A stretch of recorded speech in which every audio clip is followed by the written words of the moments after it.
Hey everybody, it's Thursday. Well, Wednesday. It's Wednesday. And welcome to this week's edition of The Night Bite. I'm Josh. And I'm Emily. And we are coming to you live on Wednesday instead of Thursday because actually we have events going on this weekend. And so neither of us are actually available for a show tomorrow. But there is so much awesome stuff to talk about. And actually one of the things we were thinking is Wisconsin Fishing Expo is coming up. Not this weekend because we're going to be at Battle on Bago, or I am at least, but the very next weekend. And one of our favorite people to see there is going to be our guest that we'll talk to in a few minutes. But we do always kind of like to start out with a fishing and an ice report. And the funny thing is we actually spent this past weekend a little bit north of our typical home region. Yeah, we were up by Land O'Lakes, doing a little media stuff up there, and it was cold. It was cold, and but it was fun. It was cold, but the other thing that I truly noticed is how much more snow they have than where we are at here. So we have some pretty great ice conditions. The ice is pretty thick, and some of that is attributed to the fact that there isn't that much snow in some places. And we have had some really easy travel. At our home waters, we've been walking all around, dragging the sleds, and it's all been just fine. And I think with that, we kind of foregoed the possibility of bringing our sled this past. I don't know. We should have brought our sled because we got there and it's like 12 feet of snow. The snowmobile. Yeah, we had like our regular sled to drag everything, but we needed our snowmobile to drag all of us through the snow because it was crazy. Yeah, the snowmobile would have been nice, but it is what it is. It was fun, getting everybody together and pulling stuff down the hill and pulling stuff up the hill, and we actually had a couple friends using the otter to slide down the hill, So it was, everybody was having a good time. But I do have to say sometimes that travel, when it's a little bit more difficult, we didn't go out as far to fish as maybe we otherwise would have. So, getting there was half the battle. And we did get a few bites, but I think I'm happy to be on home waters this weekend and see what I can pull up around here. Yeah. So we're gonna try and get a little bit. Cast a wide net this weekend and see where the bite is. Emily's going to go check out Battle on Bago, hanging out with the Lakewood Products gang and possibly Mr. Pat Kelmerton. So hopefully you get to see Mr. Pat. And then I'm headed up north with some work buddies. So we're going to go see what the bite is just north of Anago, and hopefully we'll get into some up there. And then Sunday, hopefully we'll get together, you and me, and we'll figure out which way to go, north or south. That's for sure. But man, Pat Calverton, if you are listening, you said that and my brain stopped because I think Battle on Bago and I think Pat and I think, he taught us how to do tip ups for perch, just your regular round tip ups. And it isn't really all that crazy. I think we actually did a video with him at St. Paul, so you can go and check that out on YouTube. But I'm going to try to do it again when we're out on the ice because he just kind of sets them in such a specific way. And boy, does he catch a lot of panfish just on your regular round tip ups. So that was a really fun time.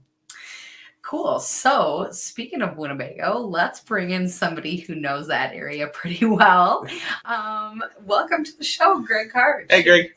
Hello. Yeah, thanks for being here. Thanks for having me. Yeah. So we did kind of mention Wisconsin Fishing Expo is coming up next weekend in Madison. And I don't know, that might have been actually the very first place that we met you. So we're really excited to kind of chat about that. But for somebody else who has not met you yet, can you tell us a little bit about yourself? Well, I'm Captain Greg Karch. Used to guide and everything here on the Winnebago and Green Bay system. Fished professionally for walleye. And then I think in 2009, I decided, hey, I also wanted to do more for fishing. So I ended up starting an organization called Learn with the number 2 Fish with Us. And basically at the Madison Fishing Expo, Wisconsin Fishing Expo, we'll actually host our 300th fishing clinic. That's actually really cool. So, and that's basically it. I was an IT guy at Thriving Financial and retired a couple years ago. And, we've really been moving around teaching kids. We work with schools, 501c3 organizations.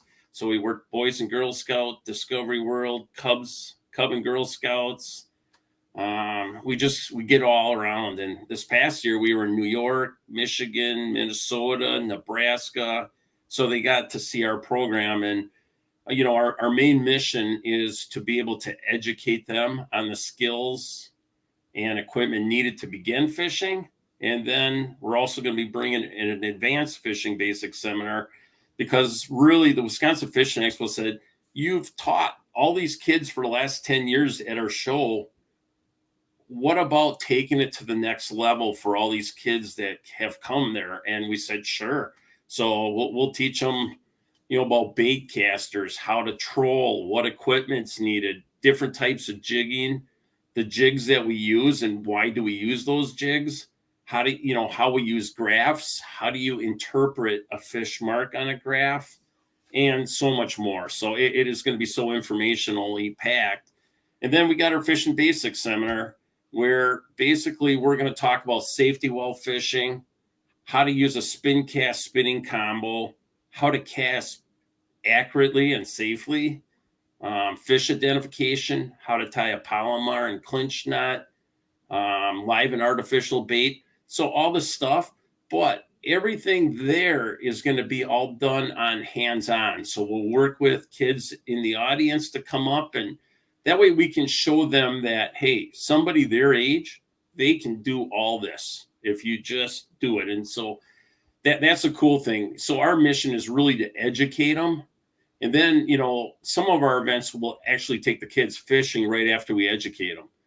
But I think the biggest thing also that comes out of this is thanks to our sponsors, like Lake Poygan Sportsman Club, Shakespeare Fishing, Berkeley, the Badger Sportsman Magazine, and so many other organizations. They help us actually get the equipment in the kids' hands. So they get educated, and then we're able to give them a fishing combo so that they can take these skills and keep applying them. And I mean, as a kid, who knows where I'd be if I didn't fish, but I had a friend and him and I fished. So that's the other cool thing about fishing is it's really nice when you get to do it with somebody. Well, and something that is so exciting is I remember the first time that I walked up to kind of your setup at the expo. And gosh, it's hard to not catch your eye because there is so many cool things that you have like set up around the room. It really is formatted to be an interactive session. And because in my mind, I'm actually, not a parent, but if I was, I would be like, oh my gosh, are there hooks? Are there this? How are you going to practice knots? Like a tiny little line. And, I think even that is a perfect example. Like you have like even larger ropes, those hands-on things that kids can interact with. And I imagine if there's, parents out there and they're like, well, my kid is kind of crazy or hyperactive or won't sit, when you have something that does have unique things going on that they can watch and interact with, that does make it a lot of fun. I think that's really what's made our program so successful is because it's interactive. I mean, in our advanced fishing basics, we have to bring PowerPoint because we can't troll in the room and show them how to take a board out. So we've but that's it. That's the nice thing. I'm a big videographer and I do so much video. So if they check out our website or Facebook page, they're going to see that there's a lot of content, not just for the beginner, but also for, the advanced angler, because, I've been fishing my entire life. So there's a lot of tips. And fortunately, I have a lot of great fishermen that fish with me, and they are willing to share their tips so that we can take that and get as much as we can to help them out, because people like fishing different ways, different methods, and hopefully we're covering them with that. Well, and outside of the Wisconsin Fishing Expo, that's such a great time to come hang out with you and get to see your classes, and you even hang out after the classes a little bit to give some one-on-one questions and just chit chat about fishing in Winnebago. But like you also have you have events, like you just got done with an event this last weekend where you were out on Partridge Crop, I believe it was. Yeah, so what we did there is we actually took all our volunteers out as a thank you, an appreciation, because you know what? That's where a lot of fishermen have fun, is just gathering, talking about their fishing experiences, having some fun, eating some food, and we could not do what we do without having volunteers. I'm the lead angler educator. I'm there at every event doing the education, but when we take these kids fishing, you have 30 kids with fishing poles and hooks. And the one thing I got to say is 300 events, not all of them have been fishing. I'd say probably 200 events we took them fishing. We have not had one hook in a person's body, in their clothing, but, which is impressive, which means that, we really take liability at our event. Important. Just like this year, this past year we held 30 events. In the COVID era, had no issues. We make sure we keep our equipment sanitized. We have hand sanitizers. We have masks. If people need that stuff, we understand it. We're there to provide it. And the other thing I really want to bring up is through the Wisconsin Fishing Expo, with us being there, they give us our own private room, which is huge. Because if kids come to our seminar early, because we have a lot of goodies, like our 10 o'clock, the first 100 kids are going to get a fishing combo. Then our advanced seminar, we're going to, every youth that's between, X and 16, they're going to get a Plano mini tackle boxes with Northland jigs, hooks, sinkers, bobbers, everything that if they came to our first seminar and now they got this mini tackle box with the tackle. Plus, anybody that attends that seminar, that's at 2 p.m. on Saturday, they're going to go into a drawing for one of 2 Fluger fishing combos, which to me, I love Fluger products. And we're also going to have a soft side tackle box. So three people that come to that seminar are going to be a winner of a really quality prize. And then on Sunday at 12 p.m., we're going to be back to fishing basics, and they're going to get a future pro shirt from the National Professional Anglers Association. Oh, so, I mean, all these excellent items, to make it fun for the kids. But, even though we're considered kids, if there's, like retired people that are thinking about getting into the sport of fishing because they have more time, or single moms or anything like that, these seminars are perfect for them. I mean, this isn't just for the kids. Yeah. As an adult, you won't get the prize, but you're going to get the education you need to make fishing fun. Well, and I do love the idea of kind of that next level of class, because it is so important to always be talking about those basics, because there is always new people getting into it. It is always worth talking about that base information, but to also then have kind of that next level of where do I go from here? I mean, I think there's a lot that's out on the internet these days, but the problem is that there's so much out on the internet these days, it's hard to sort through, and there's so many people that just throw out information, and only a certain amount of it is, maybe applicable to where you fish. And so to be able to, especially come to a local event like this, talk to people who, I mean, maybe I fish a little bit more north than you do in Wisconsin, but, I think coming and listening and being able to have that information, but, also talk to the other people that come to like an event or breakout session like that, because, all kind of like-minded people there then. Totally agree. And plus, like you said, by us having our own private room, we can converse with the audience prior to the seminar, and we can converse with them after the seminar. In fact, not every kid will be able to cast with our backyard bass, which is just so cool that kids can actually catch fish on land, but we can have them in practice with them afterwards. And that's what we really love. By them doing that for us, it allows us to be completely committed. So, I mean, you'll see us all around that room because, we want to do that. We want to have kids play with the bait, see what the bait's about, because that could be a youth's first, impression with a minnow, could be their first fish. And they can see that it's not going to bite them or anything, where if they're fishing and they catch a bluegill and it comes out of the water and it's flapping around like this, they're going to be, Yeah. well, they're rod-eating the water. So that's the cool thing with working with all these kids. I mean, we've worked with over 60,000 people, and we're just dinky, but we get out there. Well, and where I was kind of going with you were talking about, you had the volunteer appreciation event. You also have a newsletter that you send out. It's not super frequent, like it's not spammy, but it's frequent enough. And you put out posts for local people if they want to come volunteer. And we've had the chance to come help and string up reels and set bobbers, and it's a really fun time to get to hang out with kind of the behind the scenes and just be part of the community. Even if we can't be at the actual events, at least we know that we can help in some way, And that is, I mean, I remember them days when I used to go and rig all that stuff by myself. And like this past year, we actually got volunteers to come on and we rigged, like 400 combos. Oh my gosh, that would have taken me days and days, and we got them all done in hours, so, and people got to socialize, and that's it, got to, talk about fishing. I mean, who doesn't want to talk about fishing? Yeah. Yeah. I live on Bagel. I mean,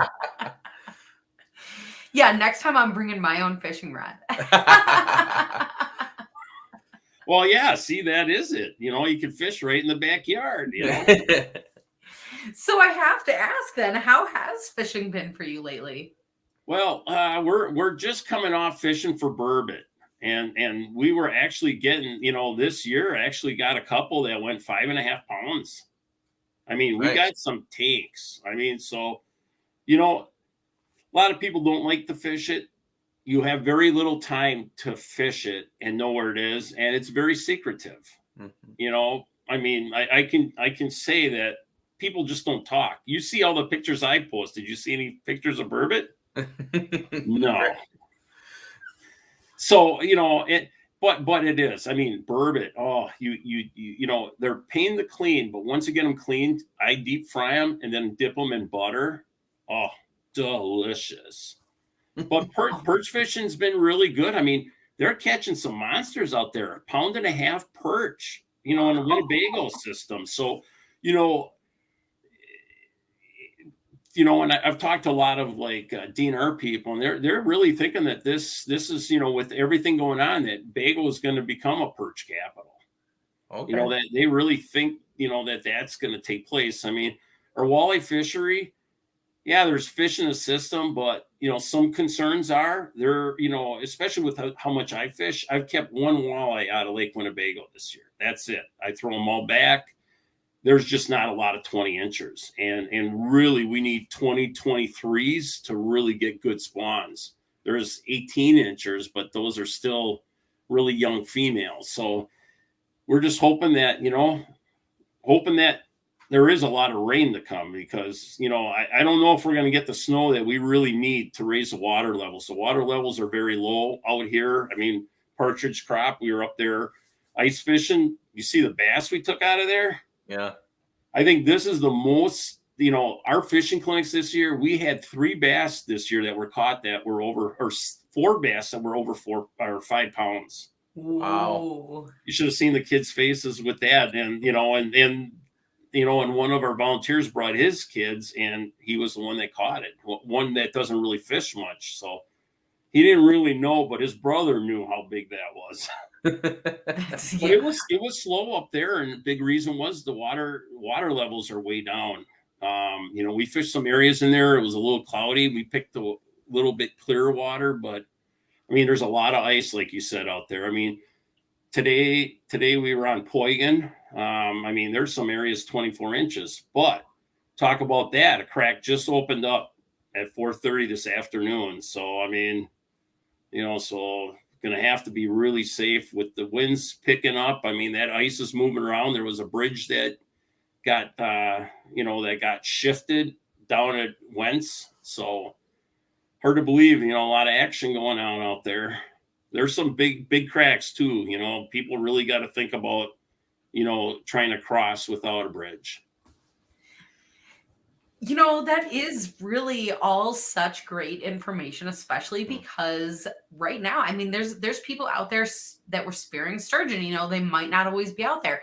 People with Battle on Bago. There's all of these different events. You know, people learn their home waters, and it's easy to assume that you like know what you're doing, but then you come to new waters like this, and first of all, it's part of a whole big system. And I think, especially like you're saying, with water levels down, it's a little bit shallow. Anything can change, honestly, like pretty fast with that type of situation. And so, you know, I was mentioning yesterday to somebody, you know, like there aren't really maps out there because things change so quickly. You know, like if you ended up with an old map, old information, you know, and so be watching fishing clubs, be watching the bait shops, be watching, you know, like anybody local that you have, because those conditions change so fast. And I imagine we had a day, at least up here, I saw our temperature reach 48. If it hit 50, I would not have been shocked. And especially the landings can have huge effects on days like this. So, especially if you're new to the area, you know, be watching and listening for as many reports as you can get.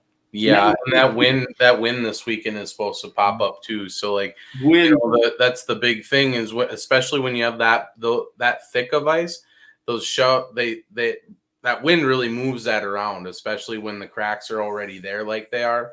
And we're supposed to get, it was southeast all day today, but then it's supposed to come out of the northwest again, and they're talking back to maybe the south on Saturday night. So it's going to be going back and forth. So just really keep your eye on that. Yeah, I think the wind's huge. I mean, the biggest thing I can say is have a plot trail.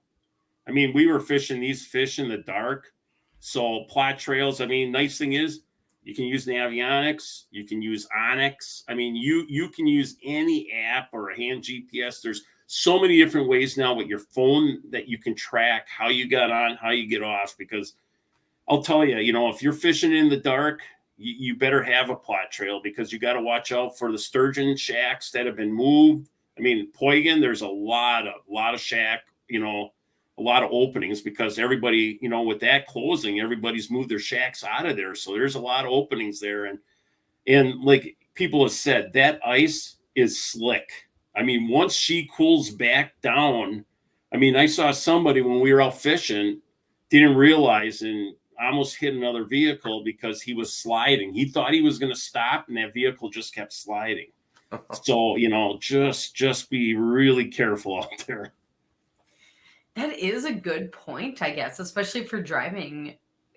Yeah, they salt the roads. They don't. I mean, I don't mean to sound stupid, but I mean that's true. I mean, we all wear cleats, and we forget that like our trucks don't have cleats. So if you're driving out there, plus you're talking about the sturgeon holes, it's like, oh my gosh, those might not be quite as frozen as some of these other spots. So there's Oh a yeah, lot no, going on this weekend. you'll go through if you drive over them. They're staked and everything, but if Should you're be. going there and the ice is very slick and you think you're going to stop, same thing with these cracks. You know, just drive rationally in the dark. Just it's dark. Really think, and Yeah. that's what we teach all these kids. You know, I mean, you know, safety, safety, safety. Yeah. The other thing that you were mentioning, though, is that the system might be turning into kind of a perch system. And, you know, I know that there's a lot of walleye fans out there, and they should keep being walleye fans because hopefully the walleyes will still be there. But, I mean, there is a lot of really fabulous perch that are getting pulled out recently. And actually, what I have been hearing online is that people are using, I don't know, like spoons and stuff, really large profiles. So, you know, I think sometimes people think perch or downsize or this or that. But can you tell us like what you've been using to be successful? I mean, I really like slender spoons. You know, I mean, you know, because of the way it falls, but Swedish pimples, you know, especially if you're fishing in the dark, you definitely think about using the glow spoon and charge her up, because I mean, that's what allowed us to catch a lot more fish in the evening was, you know, having these glow spoons. You know, you know, this year I got live scope. So, I mean, to watch the fish now, and that's what I really like about live scope is I can see how fish will come up and then they'll turn on the bait to hit it. So you really get a lot of good information by using live scope to see how these fish are reacting. Like today, you could just see the fish, come into the bait. They just sort of swim in and then turn around and go. Or if you saw them, jigging. I mean, like the first night I went out burbot fishing, I was jigging very aggressively, did not catch a lot of fish. Didn't have live scope. I was just using my traditional flasher. The next day I said, okay, I'm going to take the live scope out there. Boy, I could tell you one thing. Once those fish came in, I had to leave that thing just perfectly still, and then they'd hit it. If I really started jigging and all that, they took off. They just didn't want it. So that's what's so cool about having a full screen presentation. Plus, what I really like is I can see them 4 feet coming in and see how they're reacting and know. Like we had one fish, we were fishing, I think it was 8 foot of water. We had one fish come in. It was one of the few fish that came in halfway, halfway down in the water column. So I brought my bait up quick, set the hook, and what was it, 15-pound cat. Oh, I love I was hoping catfish. it was, we saw the belly on it. We're like, oh my God, that's big. And yeah, it turned out to be a cat. So then my buddy caught one. So I was quickly helping him. And by the time we got ready to take a picture, he had swam away. He found the hole and got away. Oh, no. Oh my gosh, I can't believe that.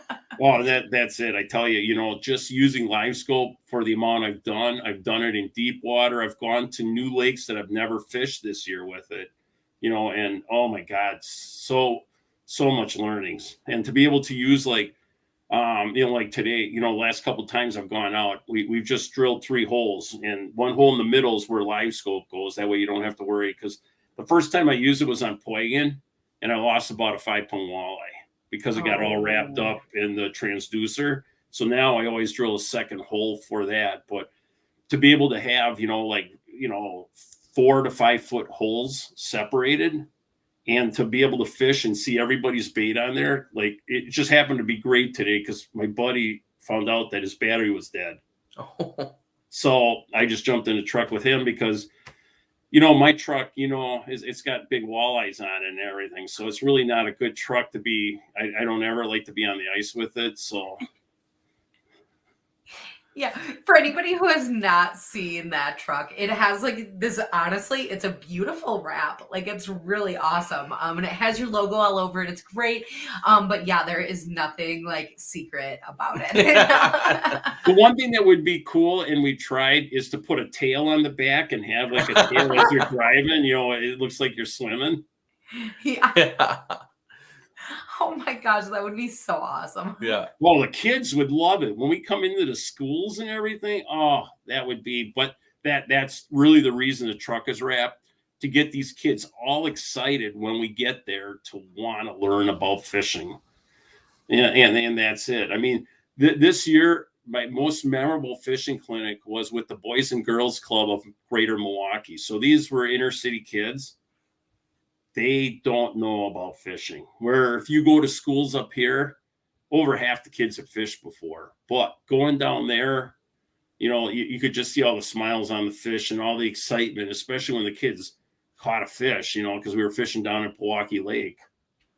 And that was one of my lakes that really I grew up as a kid. One of my friends' dad would take us out fishing there. So that's what was so cool. That is cool. Mm-hmm. So I don't know, this is maybe a curveball question, so I don't know if it's hard, but there's a lot of people when they start out fishing and they are kind of like stuck to bank fishing. And that can seem sometimes really tough, because, you're stuck bank fishing, you're like casting out, and then you see a boat go by and they're like casting in. So do you have any tips for people who are bank fishing? I will not certainly during ice season, but as open water comes up. I definitely, highly recommend getting a rocket bobber. Mm-hmm. A rocket bobber really allows you to get it out there. True, sometimes the fishing is close by shore. Just like shore fishing, when you're shore fishing, what did we do as kids? Well, believe it or not, walk up and down the shore. Try to see if you see fish, to know what you need to target. If you got piers and stuff like that, fish right around the piers, because, especially like in May or June, there's a lot of perch and bluegills that will go right underneath the pier. So if you put it right next to the pier, you'll catch fish. You don't always have to cast out. But if you see like weed pockets, weed beds, cast right next to them, because the bait, especially early in the season, April, May, the bait is going to be very tight to shallow weeds. So, I mean, that's probably it, try to figure out how deep you're fishing. But, just like ice fishing, don't always think the fish are down at the bottom. Set your bobber halfway up, because, the biggest thing, like in ice fishing that we teach people, is work the water column. The reason, you might look down and sight fish and see all the fish that are at the bottom. Well, guess what? If you bring your bait to right underneath the ice, now what you're going to do is you're going to bring the fish that are 5, 6, 7 feet away, because they're going to see that. And now you're going to bring them in. So even though the fish may not be right underneath the ice, but you'll never know that, because they could be swimming right underneath. You won't pick them up on a locator. That's the biggest thing. And it goes the same thing for bobber fishing. Make sure you're not fishing too deep, because you can draw all these fish in. And pop that bobber. I mean, that's the biggest thing. We see kids cast it out. Some kids really like to just reel it in, but throw it out, pop it a few times, let it sit, because there's a lot of fish that, do I really want this or not? And you got to be patient. Well, and I'm, a lot of people may not know, but I'm a huge proponent of bobbers, even from the boat. Like I fish floats a lot. I have a lot of different styles depending on what I'm doing. So it gets you can make it as complicated or as simple as you want. But one thing I'll add to what you were saying is that as long as you match the weight to the bobber, don't be afraid to make your baits a little bit bigger too. If you want to catch a little bit bigger fish, and make sure you can put like a 16th ounce that jig head on there. That's like a very standard size. And you can put like a 3-inch or a 4-inch swim bait under that. And just that keeps it, a foot underwater or 2 feet underwater. That keeps it in the strike zone, even when you're fishing from shore. So you can keep it out there and cast it out. And when you bring it back, it stays at that depth, so that, as you're swimming back towards the weeds, maybe there's a big fish sitting in the weeds ready to come out. Oh, yeah. I mean, bobbers are just good all the time, because, state of Wisconsin, you can't have 3 fishing lines. So, I mean, personally, I like to have 2. When I'm pitching jigs, even in the boat, I always like to have a slip bobber out, because, the one thing is very, like today, you'd see these fish were neutral, and then you start, and that's it. I was an IT guy, so I'm always analyzing stuff. Well, what was last night? Full moon. Mm-hmm. So at full moon, those fish are feeding, even ice, they're feeding at night. So sometimes the best bite is actually 11, 12 o'clock. The biggest walleye I ever caught, we were fishing up by Chambers. It was August, and we had a full moon cycle. So fishing was really tough the mornings. We'd always get out there at 6 o'clock and we go trolling. Well, I said, we're going to change it up, because it's full moon cycle. What we're going to do is we're going to go out at 2 o'clock. First reef we hit that day, 2 o'clock, board goes back. What is it? 33 1/4. It got certified at 13.12 for a summertime walleye. Wow. And I got a full 360-degree mount of that goes to a lot of our fishing clinics. And that, that's that fish. That is a big fish. Yeah, that is just a monster. And people that don't fish, they don't understand how big that is for a walleye. But if something ain't working, try something different. And today, I mean, it was like, we went back to some of the spots where we saw fish coming through, and thinking, okay, if those fish are still there, they may become aggressive, 2 hours. And fortunately, they moved on.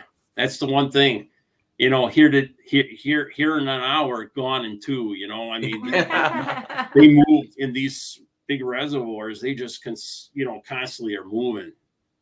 Yep. And I would be too, if I'm looking for something to eat and there's nothing in the refrigerator. Yeah, for sure. Well, and you're talking about the full moon, and I know, some people some people really watch that. Some people, I guess, don't at all. But the one thing that is going on right now is because at least around here, we're talking about not everywhere having so much snow. So when the fish really get that visibility, when that light really still can kind of penetrate that ice, that does really change, what the forage is doing and what the fish are doing. And actually, maybe that's a really good point. I was reading some forums today on Facebook about there's multiple people in multiple locations all kind of claiming like it's kind of a tough ice season this year. Like, what's going on? And it wasn't really the first time I heard that. And at least for us, I mean, we have considerably less snow than normal. And so I wonder, how much that plays into that. But the full moon plays into a lot of stuff. It plays into rut for deer. So it has nothing to do with the light. It has to do with everything else, that goes on with the full moon, I mean, but, and I never was a big person. I don't follow that because I just go fishing when I can, just to fish, I don't always keep, but, and one thing I would really like to see, especially for somebody that's trying to get people into fishing, I just love to see our panfish limit go down to like 15.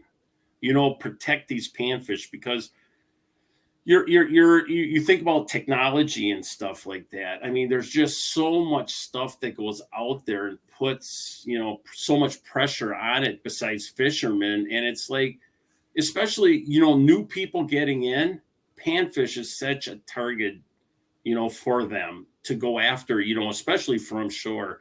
It's like I always told, I still remember, I'm sponsored by Mercury Marine, but I told them there's a life cycle. You're going to get the people that were shore fishermen. They're going to see that person, that 14-foot bow and go, geez, I wish I could get away from shore. Yeah. Then you're going to get the 14 and they're going to go, wow, I wish I could fish more because it's windy some days. So they're going to want a bigger boat.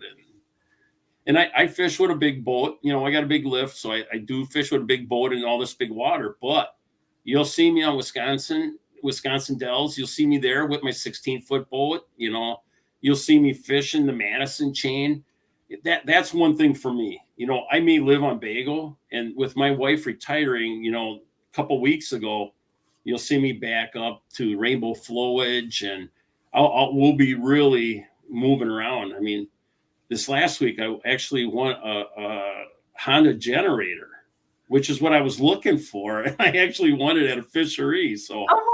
Now I'll have something to charge my little boat. I always don't have to get electric sites because we do like going to state park campgrounds. Oh yeah, that's cool. That's a good way to go about that. Actually, I like that. Yeah, they'll have to listen to my noise a little bit, but those suckers are really quiet. Yeah. Yeah. These days they sure can be. Plus, I don't know, in the winter, all the people that go out with their hard houses and they have generators and stuff out there. I don't know. It just, I do love the peace and quiet at the state parks, but once in a while you just gotta. Yeah, you hear air conditioner units and everything. So now, I mean, we're tenters, so this will be our first time to make some noise. We try usually to get electric sites, but it's very difficult. I mean, camping is big demand in Wisconsin. Yeah, well, especially since COVID. I mean, people are all getting outdoors.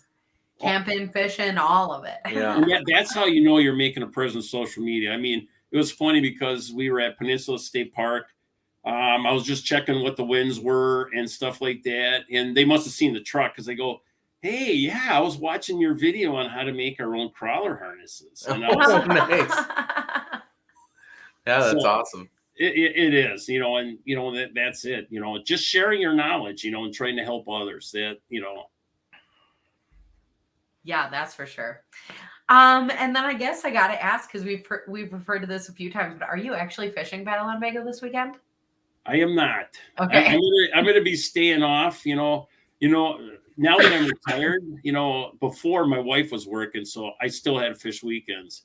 I will most likely only be fishing Monday through Friday, and Saturday and Sunday I'll leave it for the people that, have full-time jobs so that they can enjoy the resource. We appreciate it. Well, I mean, one other thing too is our Facebook account is Learn to #2 Fish with Us. Our website is www.learntofishwithus.com. There we have a video library. We also have a blog. We have a calendar, because not only will we be hosting fishing clinics at the Wisconsin Fishing Expo, we do have a couple public. Most of the time we do work with organizations, but we're going to be at High Cliff State Park. And we're going to be on the east side of Bagel, and we're actually going to have fishing clinics open to the public. Oh, that's awesome. Nice. Actually, that's way cool. And Josh is here. He is actually getting the link and all of that. So if anybody is at home and wants to, then you'll be able to just click on that. And it is super easy to navigate. So once you're there, like I'm seeing all those things that you mentioned to check out. And that calendar. Yeah. I'm gonna have to check that out. Yeah, you go there, you can hit more, and it'll actually show you. I just got done yesterday. I was working on getting all our up-to-date events out there so people can start checking all that out, find something that's close. The other thing is, I mean, we're still might be looking for a fishing clinic or two. I mean, our fishing clinics that we provide to the public are free.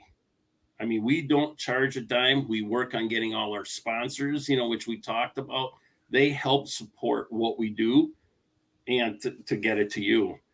But I mean, one of the cool events that we're going to be down at Milwaukee at Discovery World, and that is going to be strictly a women's event. So for girls, women, so it's going to be, a great event. So that's on March 6th. So right after, the Wisconsin Fishing Expo, boom, we're out to Milwaukee, to do something. And then we got a few fishing clinics, but we'll really, really get going in May, June, July, August. So gotta let the ice melt.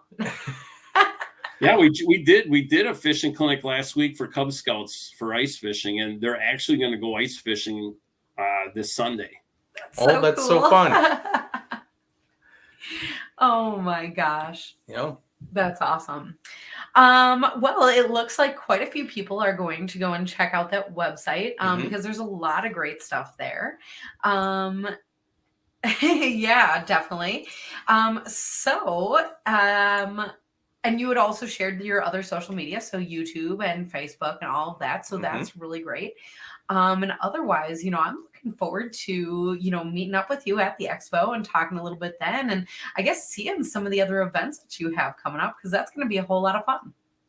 Well, you guys are always chipper. I love it, because that's it, it's sharing the passion. And when you have like the passion we have, I still remember when people were like in 2019, we actually had 10,000 people that came to our events. I mean, 10,000, and we're dinky, but we went to a lot of big events and got to spend time from, just having fishing educational booths. And that's the thing, the groups that we work with, we customize. I mean, like we're working with the YMCAs. We're going to be working with 2 YMCAs for their summer camp program. And believe it or not, we're actually going to be doing a fishing clinic for kindergartners and first graders.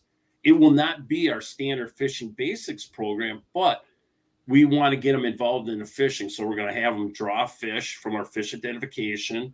We're going to read Walter the Walleye story to them. Yeah. That's a good book. And then we're going to teach them how to cast with little Snoopy rods, so, a way to bring them in and think, oh, fish, and get them going. And then all the other grades we'll be teaching them our fishing basics, but we customized a program to what their needs were. We're going to be at West Bend East High School, and we're going to actually be teaching fishing in an adventure class. And those kids are going to all go out camping, I guess, for a weekend. So we work with all different groups, 7th graders. Our favorite kids to work with are 3rd graders because they have, they can't tell you suck, but it's so much fun. Yeah. They'll ask the funniest questions, and that's what I love. That's awesome. And so if people are, thinking of groups that they work with and they have questions about specifics, where can they find your information to get a hold of you? So they could contact us through our website. So we do have a contact page, or Captain Greg at learn2fishwithus.com. Awesome. That's awesome. Yeah. And I know that we will be catching up with you soon. Mhm. So with that, like, thanks for being here tonight. Thanks for having me. Always love working with you guys. Yeah. Well, and looking forward to it again soon. And to the people at home, thank you guys for being here as well. Because that is always a whole bunch of fun to be able to share this with you guys. And with that, we're looking forward to seeing you on next week's edition of The Night Bite. Night, everybody.